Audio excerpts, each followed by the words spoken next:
பாரத போரில் முக்கியமான ஒரு பாத்திரம் சகுனி. ஆனால் அவரின் கால் ஏன் ஊனமானது தெரியுமா? துரியோதனன் சகுனியின் தந்தையையும் சகோதரர்களையும் சிறையில் அடைத்தபோது தினமும் ஒரு கொழுக்கட்டை மட்டுமே கொடுத்து, உங்களில் யார் உயிர் வாழ வேண்டும் என்று நீங்களே தீர்மானிக்க வேண்டும் என்றான்.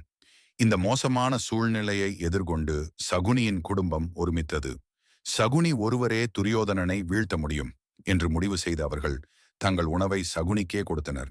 ஆனால் சகுனி தன்னுடைய இளமையையும் ஆரோக்கியத்தையும் இழந்து கண்ணீரில் திளைத்தார்.